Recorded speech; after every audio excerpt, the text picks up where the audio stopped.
My name is Franklin Gertler. I have the privilege of being legal counsel for the Listigouche-Mi'kmaq government and for Listigouche in the negotiation of the proposed settlement agreement and now the ratification process for that. Part of my job, obviously, is while we have to have the complex stuff to make sure that your rights are protected, we can also sum it up pretty simply. The first point is this settlement agreement is for the resolution of the 5 claims that we've mentioned: the Bastide estate claim, the Man-Fraser estate claim, the Mission Lands claim, the approach to the interprovincial bridge claim, the Highway 132 claim. The second point is that this agreement is of limited scope. The scope of the proposed settlement agreement is strictly limited to what I've just mentioned. No other rights or claims of Listigouche are affected, and it is without admission and without any impact, without reducing Aboriginal rights, Aboriginal title or treaty rights. And it is important to underline, it is not a treaty, it is not a comprehensive claims agreement. Now, what are the obligations of the parties? That's the third point. The obligations of the parties, the basics are this: Canada pays a global compensation of $64.5 million and has already added the Bastide estate lands to the reserve.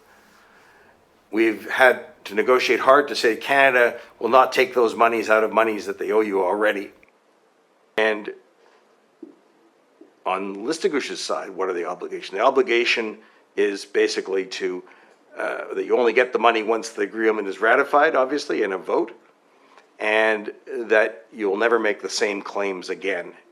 That those claims are over, so they won't come back against the federal government.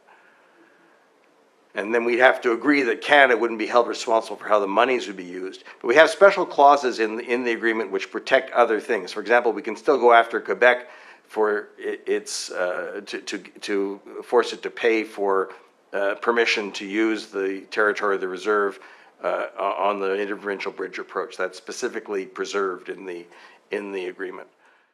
The fourth thing is that it has to deal with relations among interest holders, as we say in the agreement, and the way it deals with that is as I've mentioned, the private interest holders at the time of the agreement can go on exercising those interests, but the rights of Listigouche on the off-reserve lands to Aboriginal title and treaty rights and Aboriginal rights is also preserved.